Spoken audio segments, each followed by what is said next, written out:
ख़त्म नबूवत जाऊं आशिक आज़ादी वठंदासी मौलाना जे क़यादत में ई सोभासी ॾिसंदासी चओ इंशाअल्लाह चओ इंशाअल्लाह हो चओ इंशाअल्लाह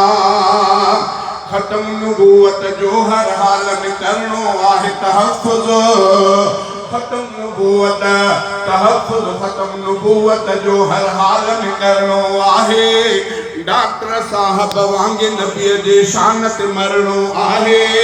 डॉक्टर साहब वांगे नबीअ जे शान ते मरणो आहे राशिद भी या रसूल जो आशिक़ साथ सचो रखंदासी चओ इंशाअल्लाह चओ इंशाअल्लाह हो चओ इंशाअल्लाह ख़त्म नबूवत जाहूं आशिक़ आज़ादी वठंदासी मौलाना जे क़यादत में सोभासी ॾिसंदासी चओ इंशाअल्लाह चओ इंशाअल्लाह हो चओ इंशाअल्लाह कलमे जे नाले सां मिलियो आहे मुल्क असांखे प्यारो कलमे जे नाले सां मिलियो आहे मुल्क असांखे प्यारो मुल्क जो भी आहे तहफ़्फ़ुज़ करणो आहे असांजो नारो मुल्क जो भी आहे तहफ़्फ़ुज़ करणो आहे असांजो नारो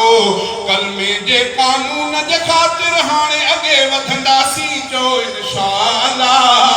चओ इंशाअल्लाह हो चओ इंशाअल्लाह जाग्या आहियूं जाग्या हाणे भाग्या जाग्या आहियूं जाग्या आहियूं जाग्या हाणे जाग्या भाग्या आहियूं मुल्क सां आज़ाद कयो जाग्या साग्या आहियूं हाणे यहूद निकाज़नि जे हामिन खे कढंदासी चओ इंशाअल्लाह चओ इंशाअल्लाह हो चओ इंशाअल्लाह ख़त्म नबूवत जाहूं आशिक़ आज़ादी वठंदासी मौलाना जे क़यादत में ई सोभासी ॾिसंदासी चओ इंशाअल्लाह चओ इंशाअल्लाह हो चओ इंशाअल्लाह ॿिए जे ॿोड़ ते शेख रशीद थो वात हणे थी सियाणो ॿिए जे ॿोड़ ते शेख रशीद थो वात हणे थी सियाणो कूड़ो फवादा कूड़ी अमाना कूड़ो फयाज़ लबाणो